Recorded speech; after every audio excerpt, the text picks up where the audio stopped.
এই যে সিন্ডিকেটের চক্রের ভেতরে থাকা এই ক্ষেত্রে কি আমলাতান্ত্রিক অংশটা বেশি নাকি রাজনৈতিক পার্টটা বেশি?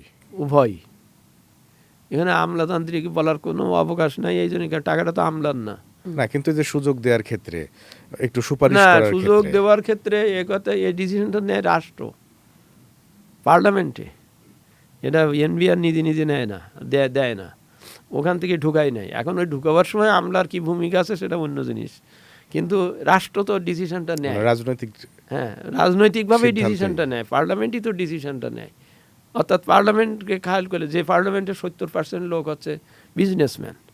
হ্যাঁ, তারপরে আরও অনেক আছে, যে সব কথাগুলো এখন এইভাবে বলার দরকার নেই। কথা হচ্ছে যে সুযোগটা দেওয়া হয়েছে, দিয়ে সুযোগের যে একটা তাৎপর্য ছিল, না ওই না বলা কথাগুলোই তো স্যার বারবার এটাকে প্রলম্বিত করছে। সেটাই তো বলতেছি। ফলে এইটারে কেউ কালো টাকাকে সাদা টাকা করার ব্যাপারে কোনো আগ্রহ আর রাখলো না, কারণ মনে করে যে এটা তো অবারিত চলতেই আছে। এবং এতে নৈতিক বিষয়টা হচ্ছে এই যে রাষ্ট্র দেখা যাচ্ছে যে এই অনৈতিকভাবে অনুপার্জিত টাকাকে বরং রাখার ব্যাপারে উৎসাহিত করছে, ইনডাইরেক্টলি তাই বুঝাবে আর কি। কারণ আমাদের সংবিধানের 20(2) ধারায় আছে, হ্যাঁ, যে রাষ্ট্র এই অবস্থা নিশ্চিত করবে যে কোনো লোক যেন তার অনুপার্জিত অর্থ ব্যবহার না করতে পারে। কড়া কথা, কিন্তু মৌলিক এর ভিতরে বৈশিষ্ট্যের ভিতরে ওখানে লেখা আছে 20(2) ধারায়, রাষ্ট্র এমন একটা অবস্থা নিশ্চিত করবে যে কেউ যেন তার অনুপার্জিত অর্থ, মানে ওই যেটা সুদ বা যা বলি, যা অন্যভাবে এইটা ব্যবহার না করতে পারে। কথাটা একটু আনিসুজ্জামান স্যারের ড্রাফটিং, এবং আমি মনে করি আমাদের সংবিধানের ড্রাফটিংটা অত্যন্ত স্ট্রং এবং সুন্দর ভাষায় করা। বলছে অনুপার্জিত অর্থ ব্যবহার না করতে পারে, তার মানে কালো টাকা যেন সমাজে পরিব্যাপ্ত না হয়, এই কথাটা বলা আর কি।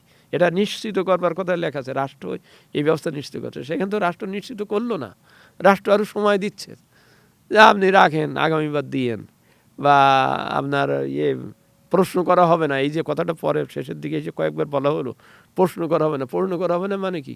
আমি 25টা খুন করে 25 লক্ষ টাকা আয় করেছি, এটা আমাকে প্রশ্ন করবে না?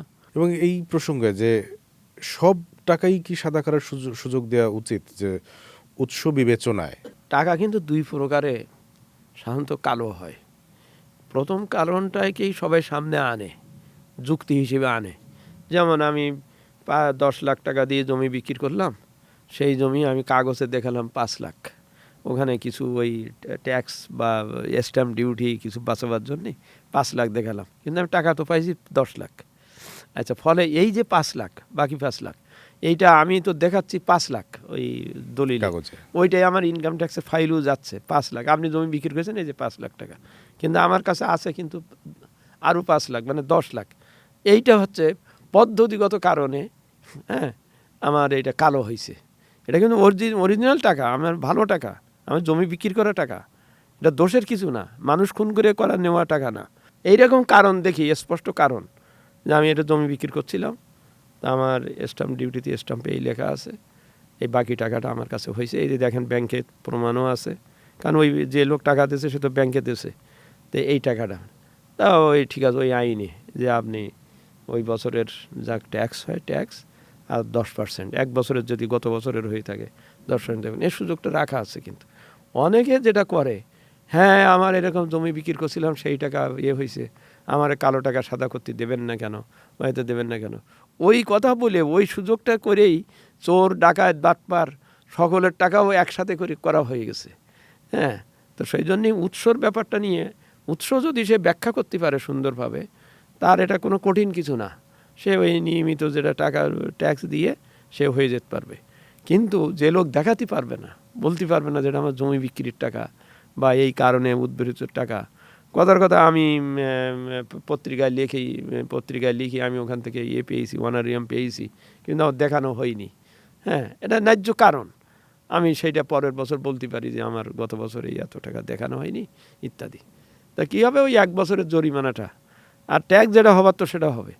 কিন্তু ওই যে অনুপার্জিত টাকার ঘোষণার ক্ষেত্রে সমস্যাটা হচ্ছে এই, প্রথম হচ্ছে সে উৎসটা বলতে চাবে না বা বলবে না, এক পর্যায়ে আইন করে বলিয়ে দেবে বলে আপনাকে প্রশ্ন করবে না। তো এইটা তো আরও অন্যায়, যে কেন আপনি বলতে পারবেন না বা বলবেন না যে এই টাকাটা কেন আপনার কাছে কালো হয়েছে, মানে আপনার কাছে আছে। হ্যাঁ, এই নৈতিক ব্যাপারটা, এই প্রশ্ন না করবার সুযোগ দেওয়াটা হচ্ছে অত্যন্ত গরিত ও অন্যায়, ওই সংবিধানের ২০(২) ধারার সম্পূর্ণ লঙ্ঘন।